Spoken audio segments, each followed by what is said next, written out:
The silver moonlight cut through the temple's broken roof like a blade, illuminating the woman kneeling on the cold stone floor. Seraphine's knees ached from hours of prayer, her thin dress offering no protection against the chill that seeped up from the ancient marble. "Please," she whispered for the 100th time that night, "Mother Moon, I beg you, set me free." Outside the crumbling temple walls, she could hear the distant sounds of celebration, music and laughter from Lord Malakar's estate, where her fate was being decided without her consent.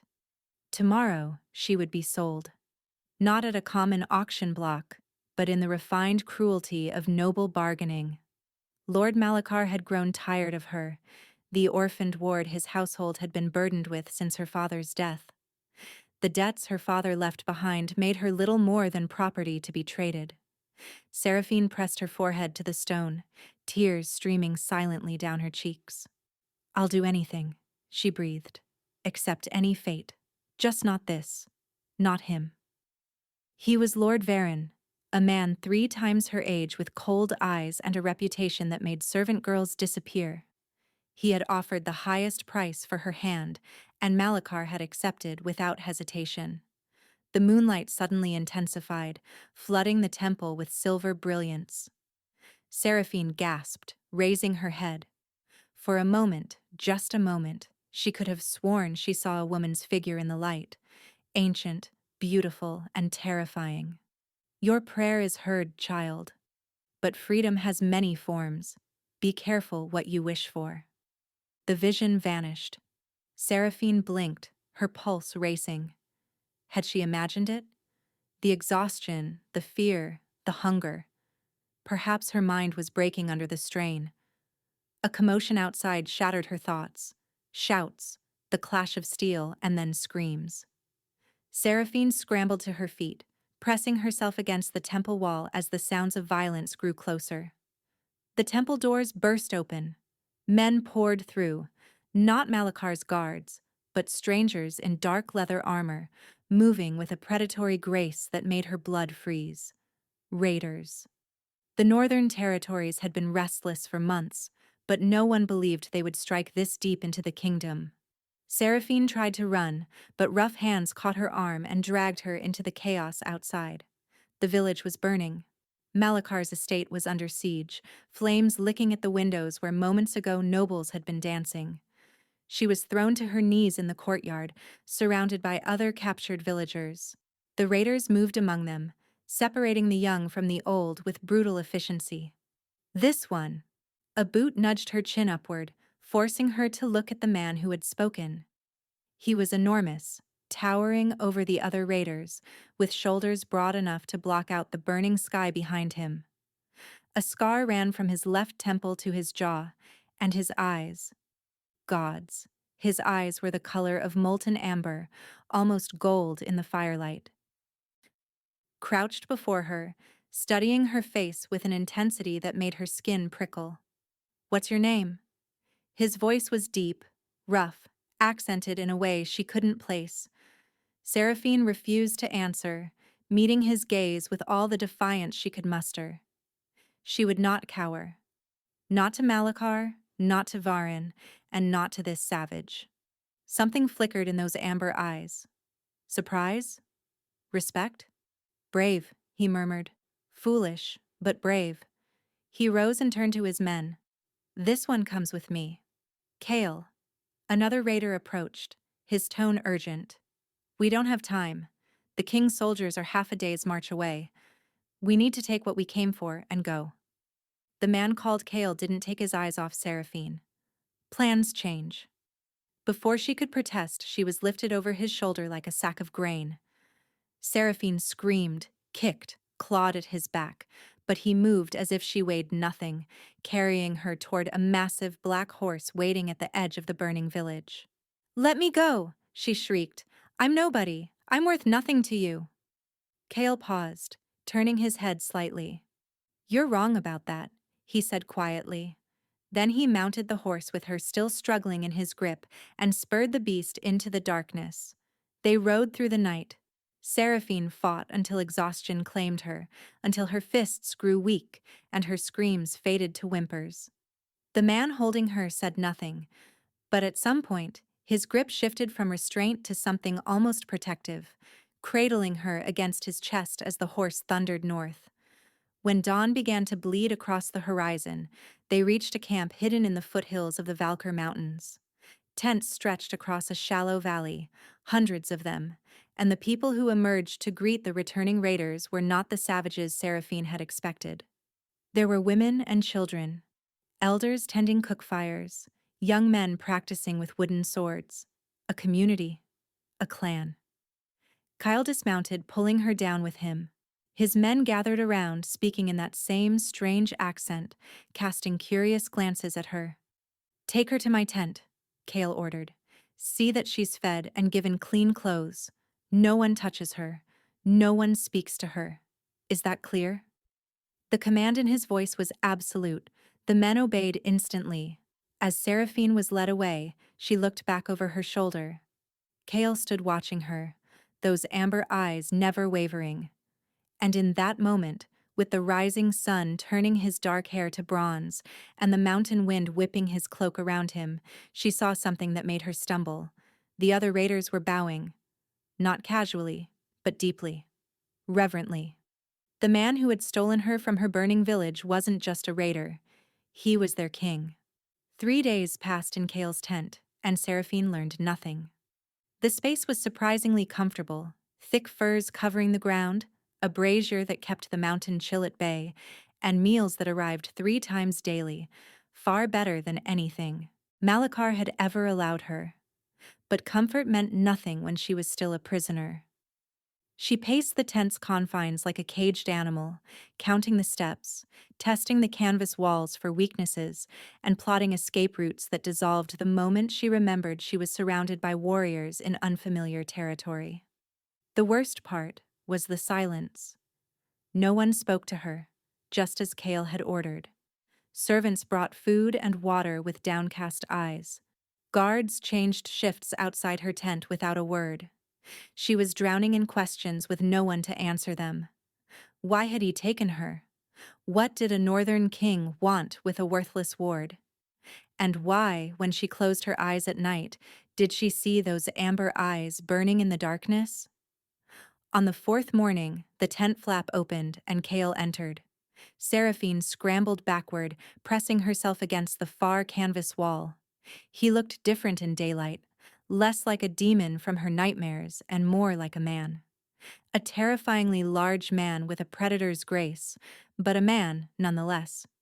He carried a bundle of fabric in his arms, which he set on the small table near the brazier. "You need proper clothes," he said without preamble.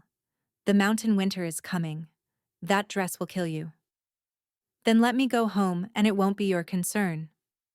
Something tightened in his jaw. "You have no home." Malachar's estate burned to the ground. The man himself fled south with what remained of his gold. Seraphine felt the words like a physical blow. Burned. Gone. Not that she had loved that place, but it was the only world she knew. "And Lord Varen?" she heard herself ask. Kale's expression darkened. "Dead. He tried to fight when we came for the supplies. Fought poorly." He paused, studying her face. "You don't seem grieved." "He was going to buy me like livestock," Seraphine said flatly. "Forgive me if I don't mourn." Something shifted in his eyes. Surprise. Reassessment. "You were to be sold to him? Tomorrow, today, now." "I don't know anymore." Seraphine laughed bitterly. "I prayed to the moon goddess for freedom.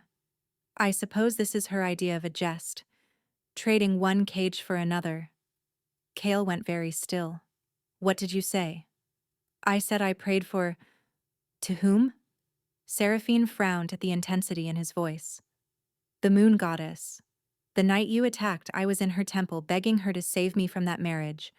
She shook her head. "Foolish. The gods don't answer prayers from nobodies." Kale stared at her for a long moment, his expression unreadable. Then he crossed the tent in 3 strides, moving so fast Seraphine barely had time to flinch before his hand cupped her jaw, tilting her face toward the light. "What are you doing?" she demanded, trying to pull away. Your eyes, he murmured. I thought it was a trick of the firelight, but they're truly silver. I've never seen that color before. Seraphine's pulse quickened. She had always hated her eyes. Too strange, too unsettling. Malachar had called them witch-marked and forbidden her from meeting the gazes of his noble guests. Let go of me, she whispered. Kale released her immediately, stepping back as if burned. Something like regret crossed his face. Forgive me. I forgot myself. He turned toward the tent flap, and Seraphine felt an inexplicable surge of panic at his leaving. Questions she hadn't meant to ask tumbled out. Why am I here?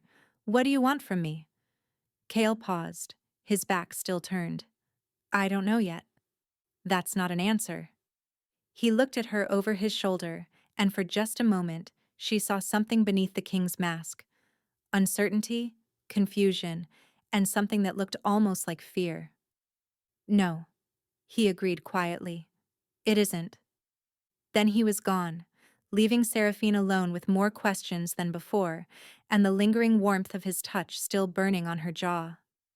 Over the following days, Seraphine earned small freedoms: permission to walk the camp under guard, to breathe fresh mountain air instead of the stuffy confines of the tent. Her guard was a young warrior named Tovin, barely older than she was, with kind eyes and a tendency to forget he wasn't supposed to speak to her. The healer's tent is over there, he said one afternoon, pointing to a large structure near the camp's center. Old Marin runs it. She's strict, but fair. Saved my brother's life after the Battle of Thornwood. Seraphine filed away every detail, building a map of the camp in her mind: the healing tent, the armory, the horse lines, the paths the patrols took. Then she saw the cage.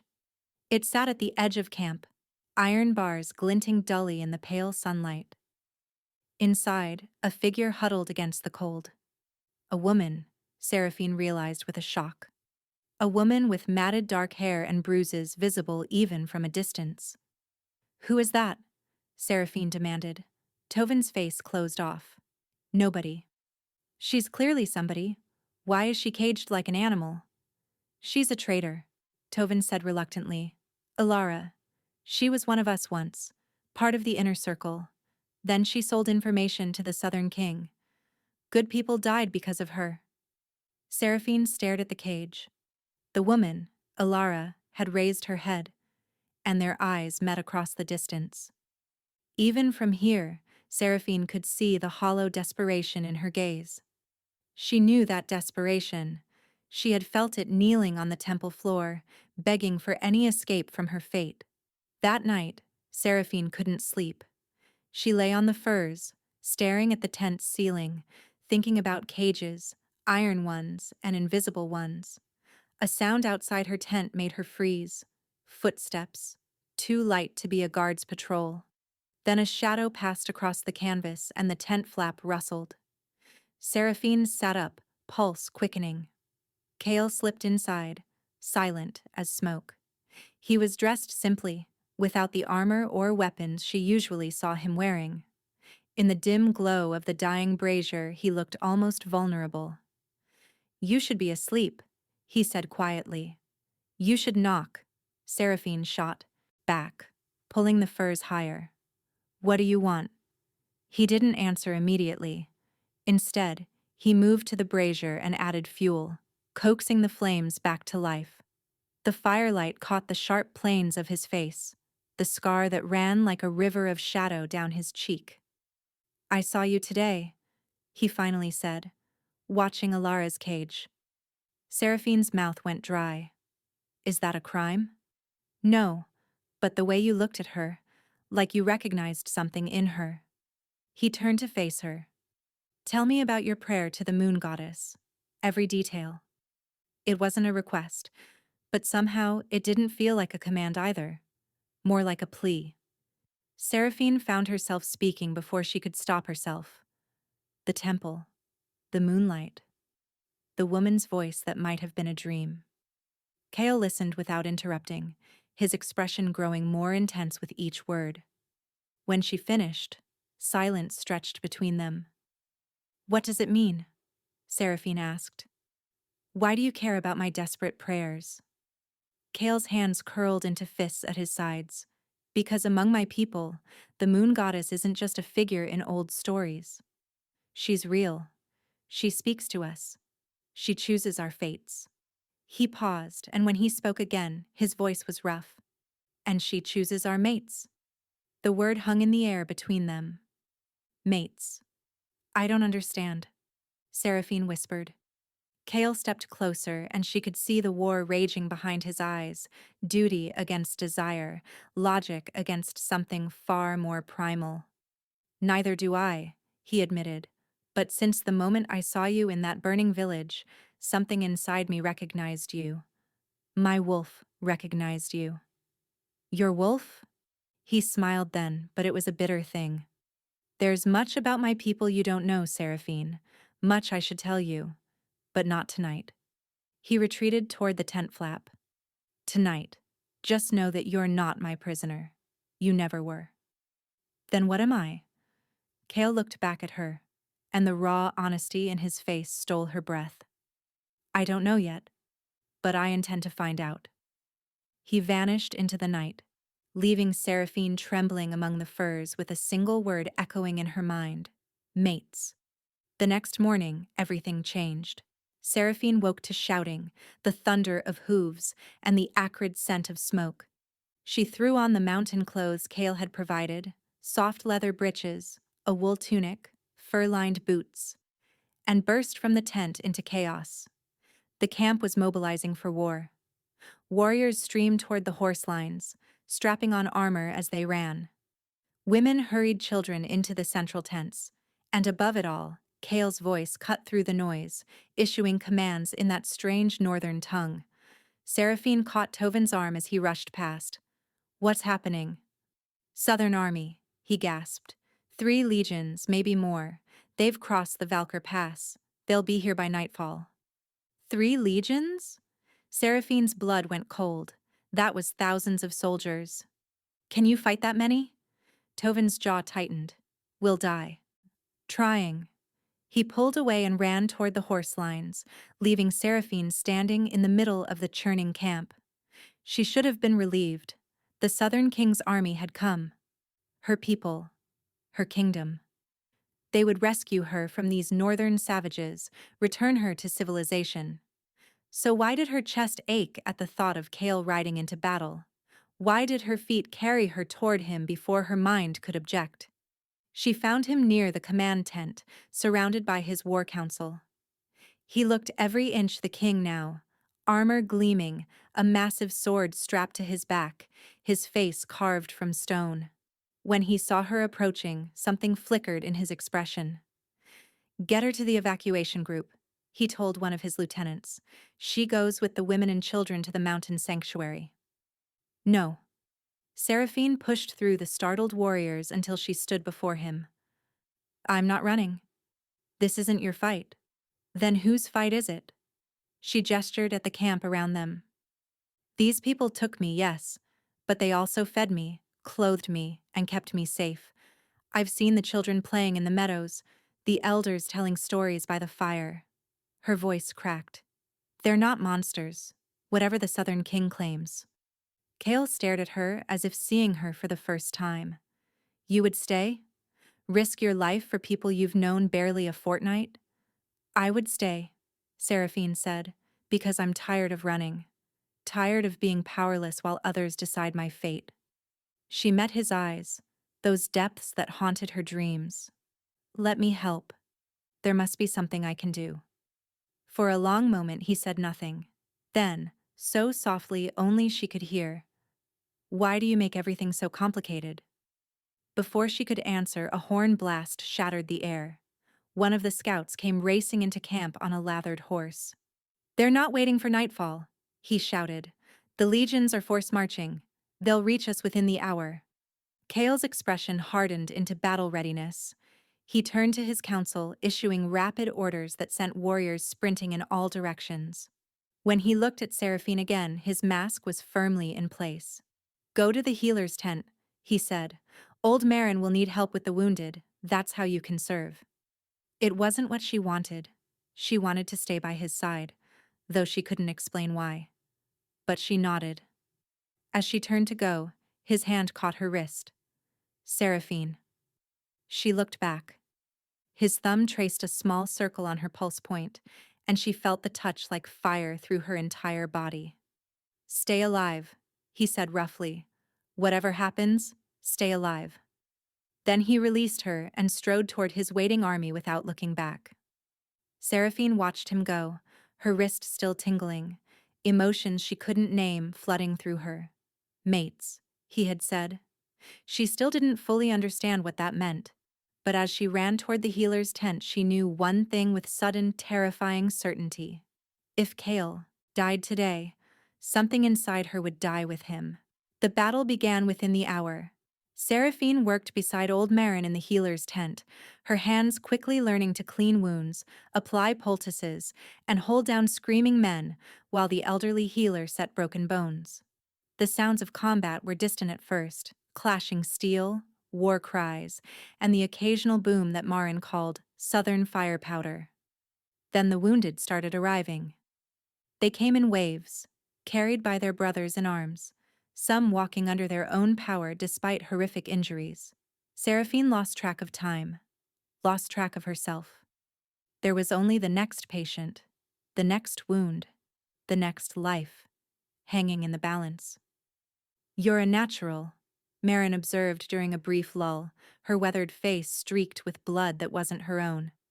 Most outsiders faint at their first battle aftermath. I've seen worse than blood, Seraphine replied grimly, thinking of the things Malachar had done to servants who displeased him. Violence doesn't shock me anymore. Marin gave her a long, measuring look. The king was right about you. Right about what? But before Marin could answer, the tent flap burst open and Tovin stumbled in, supported by two other warriors. His face was ashen, and his leg— gods. His leg was nearly severed below the knee. Marin! One of the warriors shouted. He needs you now. The healer rushed over, but Seraphine could see from her expression that the situation was grim. Tovin had lost too much blood. The wound was too severe. I can slow the bleeding, Marin said, but I can't save the leg. And if the wound festers, then he dies. The warrior's voice broke. He's my little brother. Please. Marin shook her head helplessly. I'm sorry. I don't have the power to— I do. The words came from Seraphine's mouth before she realized she was speaking. Everyone turned to stare at her. I don't know how I know, she continued, her hands trembling. But I can feel something inside me. Something that wants to help. Marin's eyes narrowed. What do you mean, child? Seraphine couldn't explain it. Ever since Kale had mentioned the moon goddess, since he'd touched her wrist this morning, something had been stirring in her chest. A warmth, a pressure, a power she'd never known she possessed. She knelt beside Tovin's ruined leg and placed her hands over the wound. Please, she prayed silently. Please let me help him. The warmth in her chest exploded outward, flooding down her arms and into her palms. Luminous energy burst from her hands, bright, pure, and impossible. Seraphine heard gasps around her, but she couldn't stop now. The light was pouring into Tovin's wound, knitting flesh, sealing vessels, doing what no mortal healing could do. When it was over, Seraphine collapsed backward, drained to her core. Tovin's leg was saved, scarred and weakened, but attached. Healing. What are you? Tovin's brother whispered. Seraphine looked down at her hands, still, faintly glowing with that impossible radiance. I don't know, she breathed. Marin crouched before her, taking her face in weathered hands. I know, the old healer said quietly. I've seen this only once before, in the old stories. You carry the moon goddess's blessing, child. Her voice dropped to a whisper. You're a moon-touched. Before Seraphine could ask what that meant, a deafening roar shook the tent. Not human. Something primal, ancient, terrifying, and somehow impossibly familiar. She ran outside and stopped dead. The battlefield had transformed. Where there had been two armies locked in combat, now there was chaos of a different kind. The Southern soldiers were fleeing in terror from something that moved among them like death incarnate. A wolf. But not any wolf. A creature the size of a warhorse, with fur as black as midnight and eyes that blazed like molten gold. Kale, Seraphine realized with a shock that nearly stopped her heart. That's Kale. She watched him tear through enemy soldiers, watched other wolves join him.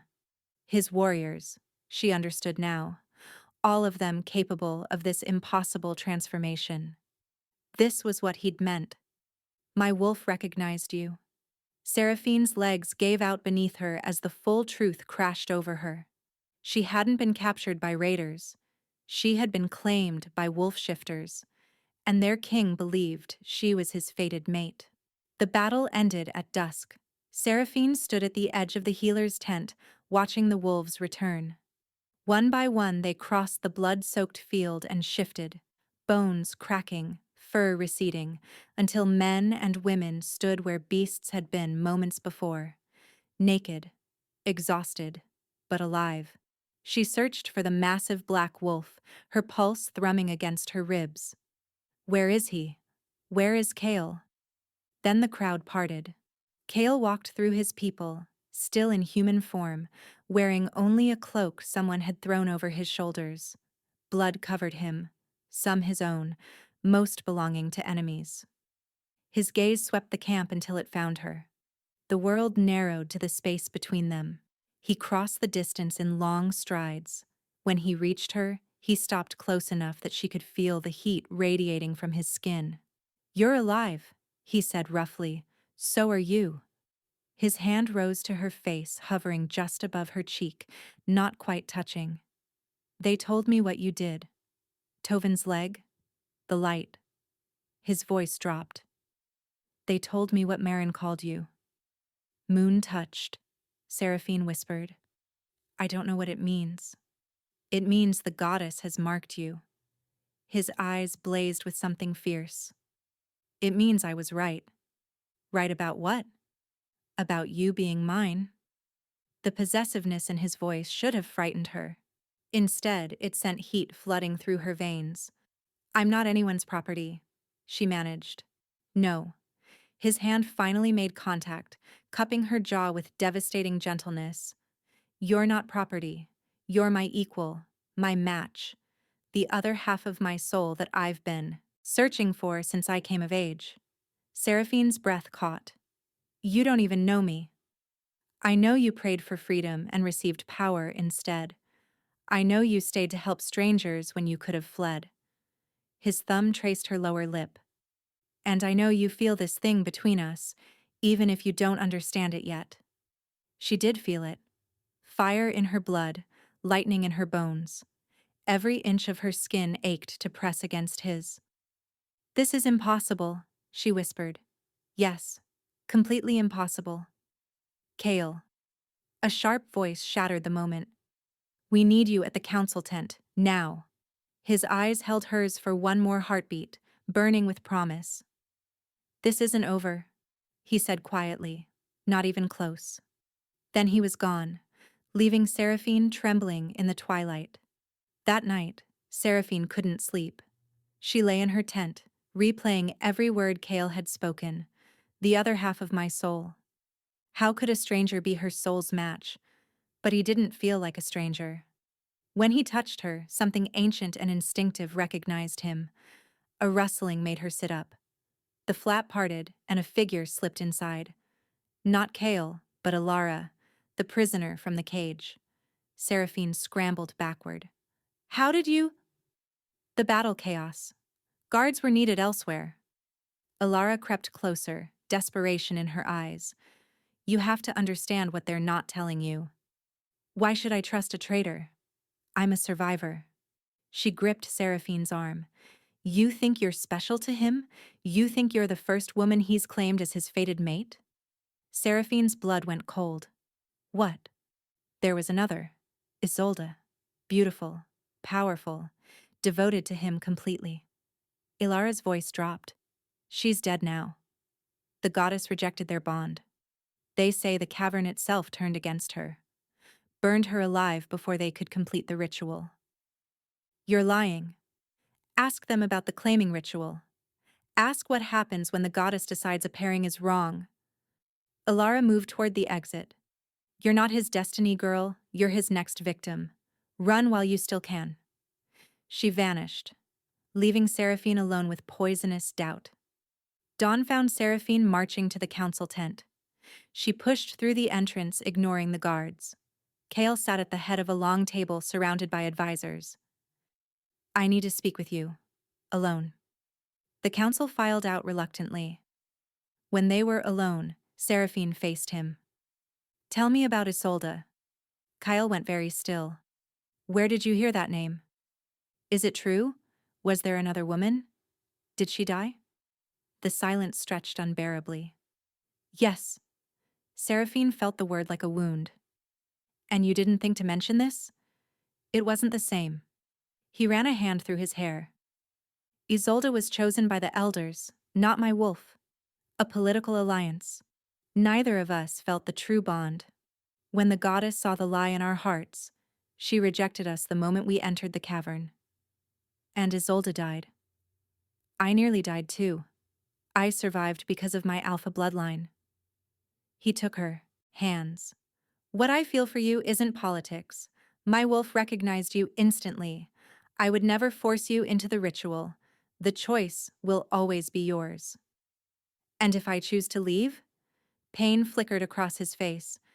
Then I'll escort you to the border myself and spend the rest of my life knowing what I lost. The sincerity was undeniable. I need time, Seraphine said finally. Take all the time you need. He released her hands reluctantly. I've waited 30 years to find you. I can wait longer. 2 weeks passed since the battle, and the camp had finally begun to recover. Seraphine threw herself into learning everything she could about her new abilities. Old Marin became her teacher, guiding her through ancient texts that described the moon touched. Mortals blessed by the goddess with the power to heal, to see truth, and in rare cases, to bridge the gap between human and wolf. The last moon touch died 300 years ago, Marin explained one afternoon. Many believed the goddess had abandoned us. Your appearance is more significant than you realize. Significant how? There's a prophecy. Marin traced a line of faded text. When the wolves face extinction, she will come. Silver-eyed, goddess blessed, to heal the wounds of centuries and unite what was broken. Seraphine's stomach tightened. She had wanted escape from a forced marriage, not cosmic purpose. Yet she couldn't deny the rightness she felt when she healed. The power came easier now. She had saved 6 more warriors, mended bones, cured infections that should have been fatal. And always, she felt Kale's presence. He kept his distance, honoring his promise. But the bond between them had grown. She could sense his emotions now, faint echoes that whispered through her chest. When he was proud, she felt warmth. When he was lonely at night, she felt an ache so profound it brought tears to her eyes. The attack came without warning. Guards had relaxed. Patrols had thinned. The perfect moment for a stealthier strike. Seraphine was gathering herbs at the stream when something slammed into her from behind. She hit the ground hard and found herself staring up at Lord Malachar. There you are, he sneered. Ilara sent word of your location. The Southern King believes your blood holds the secret to destroying these beasts permanently. His hand closed around her throat. Be a good girl and come quietly. No. The power erupted without conscious thought. Malachar screamed as energy threw him backward, his hands blistering. Seraphine scrambled to her feet, radiance crackling around her. What are you? He gasped. Something you should never have touched. She ran toward the sounds of battle. The scene was chaos. Southern soldiers fighting wolves, strange black smoke rising from poisoned weapons that made shifters howl in agony. She saw Tovin go down, saw warriors collapse mid-shift as poison consumed them, and she saw Kale, fighting in wolf form, magnificent and terrible. But a poisoned spear caught his flank, and black corruption began spreading through his midnight fur. No, no, no, no. Seraphine threw herself between him and the soldiers. The power that exploded from her was nothing like controlled healing. Raw and ancient, it knocked soldiers off their feet, purged poison from wounded wolves, and filled the camp with blinding radiance. When it faded, she collapsed. The last thing she saw was Kale's wolf limping toward her with anguished golden eyes. Seraphine woke in the sacred caves, the ancestral home of the wolf clans. "You nearly burned yourself out," Marin said. "Another minute and you would have died. You've been unconscious for 3 days. And Kale? Alive. But he refuses to leave your side, refuses to eat or sleep. His wolf has been unstable since the attack. Take me to him." They moved through winding stone passages lit by phosphorescent moss, deeper into the mountain's heart. Finally, they reached a vast cavern dominated by a pool of water that glowed with inner luminescence. Moonlight streamed through a crack in the ceiling far above. At the pool's edge sat a massive black wolf. He turned at their approach. His fur was matted, his eyes wild with grief. When he saw her, a sound escaped him, half whine, half howl, that echoed through the cavern.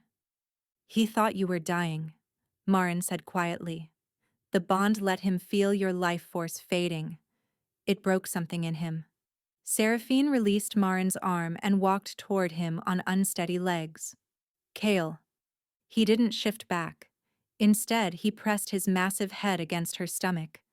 Through the bond, she felt his emotions: relief, anguish, desperate love, and beneath it all, a fear so profound it stole her breath. Fear of losing her.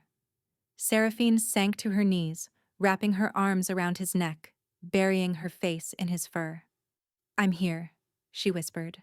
"I'm alive. I'm not going anywhere." The wolf made that sound again, heartbreaking and raw. She held him tighter, feeling tears stream down her cheeks. In that moment, surrounded by ancient stone and sacred moonlight, Seraphine finally stopped fighting. She loved him. Gods help her. She loved this wolf king who had stolen her from a burning village and shown her a world she never knew existed. The bond wasn't a chain. It was a choice. Her choice. And she chose him. Dawn found them still by the sacred pool. Kale had shifted back to human form sometime during the night, and they had talked until their voices grew hoarse. He told her about his childhood, his mother's death, the weight of leadership thrust upon him too young. She told him about her father's debts, Malakar's cruelty, and the years of surviving rather than living. They shared wounds, and in sharing, began to heal them. Now they sat side by side, watching the moonlight fade from the pool as sunlight began to creep through the crack above. "The claiming ritual," Seraphine said quietly. "Tell me what it involves." Kyle tensed beside her. "You don't have to." "I want to know." He was silent for a long moment. "It happens here, in this cavern, under the full moon. We both enter the sacred pool, and the goddess judges our bond. If she accepts us, the mating marks appear, one on each of our bodies, mirror images of each other." His voice dropped. "If she rejects us, the pool turns to fire. The unworthy one burns." Seraphine absorbed this information. "And with Isolde? We never even made it to the pool. The rejection hit us the moment we entered the cavern." Pain flickered across his face. "The goddess knew our bond was false before we did. But ours is real." It wasn't a question. Kale turned to look at her, hope and fear warring in his eyes. "You believe that?" Seraphine took his hand, intertwining their fingers. "I feel you in my chest, Kale. Every emotion, every heartbeat. When you were wounded in the battle, it felt like someone was carving pieces out of my soul." She brought his hand to her cheek. "I don't understand all of this yet. I may never understand it completely. but I know what I feel is real. Seraphine. Her name on his lips was a prayer. What are you saying? I'm saying yes.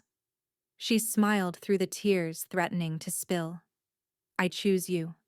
I choose this bond. I want to complete the claiming ritual. Kale's control shattered.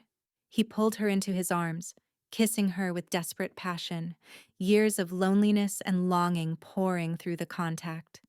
Seraphine kissed him back with equal fervor, her hands fisting in his hair, her body pressing against his. When they finally broke apart, both breathing hard, his forehead rested against hers. The full moon is tonight, he said roughly. We don't have to rush. I don't want to wait. She pulled back enough to meet his eyes. I've spent my whole life waiting. For rescue, for freedom, for someone to decide my fate. I'm done waiting. I want to claim my destiny. Something fierce blazed in his expression. Then tonight, you become mine. Tonight, she agreed, we become each other's. The hours until moonrise passed in a blur of preparation. Marin helped Seraphine bathe in sacred oils that smelled of moonflower and cedar. She was dressed in a simple white gown that left her arms and feet bare, her silver eyes lined with dark kohl in the traditional style. You understand the risks, Marin said, as she arranged Seraphine's hair. I understand. And you choose this freely? No pressure? No coercion? Seraphine met the old healer's eyes in the polished bronze mirror. I choose this more freely than I've ever chosen anything in my life. Marin nodded slowly, something like peace settling over her weathered features. Then the goddess will smile on you. I'm certain of it. When darkness fell and the full moon began its ascent, Seraphine walked alone through the torch-lit passages to the sacred cavern. The path was lined with clan members, warriors, elders, children, all watching in respectful silence as she passed. She was not afraid. The cavern had transformed. Hundreds of candles floated on the sacred pool's surface, their flames reflecting off the water like earthbound stars. Moonlight poured through the crack above, stronger now than during the day, illuminating the space with ethereal radiance. Kale waited at the pool's edge. He wore nothing but loose white trousers, his scarred torso bare, the tribal markings of his bloodline visible on his arms and chest. When he saw her approaching, his breath caught audibly. You're beautiful, he said hoarsely. So are you. They met at the water's edge, hands finding each other automatically. Behind them, the clan gathered at the cavern's entrance, maintaining respectful distance. Are you ready? Kale asked. More than ready. Together, they stepped into the sacred pool. The water was warm, almost hot, and it seemed to glow brighter at their presence. They waded toward the center, where the moonlight fell most directly, until they stood chest-deep in the luminous water. Seraphine could feel the goddess's attention like a weight on her skin. Ancient, infinite, knowing. Kale took both her hands, facing her fully. I, Kale of the Silverclaw bloodline, Alpha King of the Northern clans, claim this woman as my fated mate. His voice rang through the cavern with absolute certainty. My wolf chose her. My heart chose her. My soul recognizes her as its missing half. I will protect her with my life, honor her with my devotion, and love her through every obstacle this world or the next presents. The water around them began to swirl, responding to his vow. Now it was her turn. Seraphine squeezed his hands, letting every wall she had built over years of survival crumble away. I, Seraphine of no great bloodline, daughter of no noble house, claim this man as my fated mate. Her voice shook but held strong. I came to him a prisoner and found myself freed. I came to him broken and found myself healed. His wolf called to something in my soul that I didn't know existed, and now I cannot imagine my life without him. Tears streamed down her face. I will stand beside him in peace and in war. I will give him my trust, my loyalty, and my love for as long as the goddess grants us breath. The moonlight intensified until it was almost blinding. Seraphine felt something building in the water around them, the goddess's judgment, preparing to fall. This was the moment. Accept or reject. Life or death. Please. She prayed silently. Please let this be real. Pain exploded through her shoulder blade. Seraphine cried out, but Kale caught her, held her upright as fire carved itself into her skin. Through their bond, she felt him experiencing the same agony, the same mark burning into his flesh. Then, as suddenly as it began, the pain stopped. The moonlight dimmed to its normal gentle glow. The water stilled. And when Seraphine looked at Kale's chest, she saw it. A mark directly over his heart, shaped like a crescent moon. Wrapped around a howling wolf, his hand found her shoulder blade, tracing the matching mark that now adorned her own skin.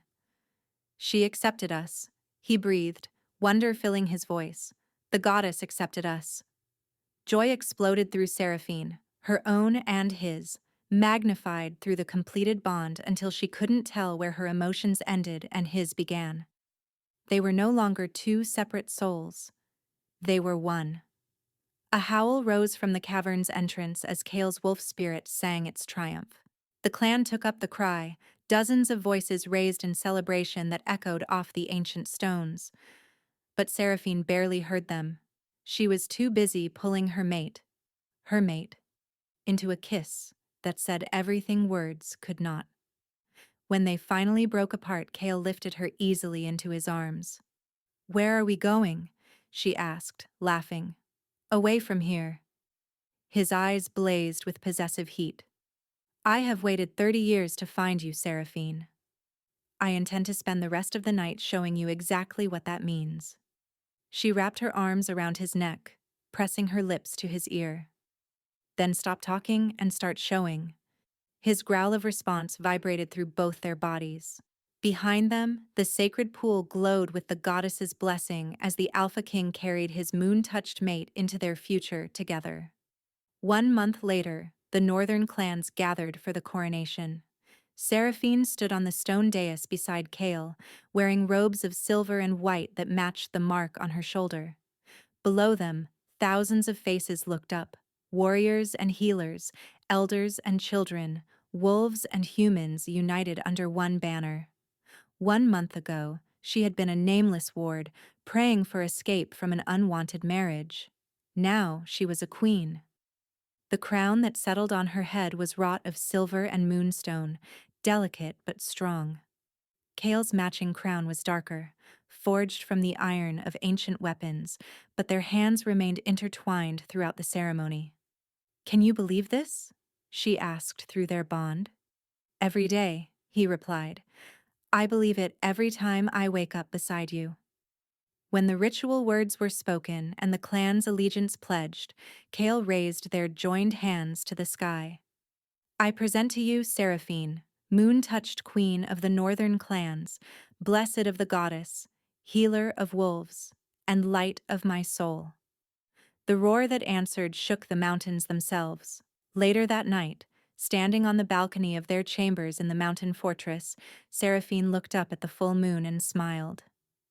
"Thank you," she whispered to the silver light. "I asked for freedom.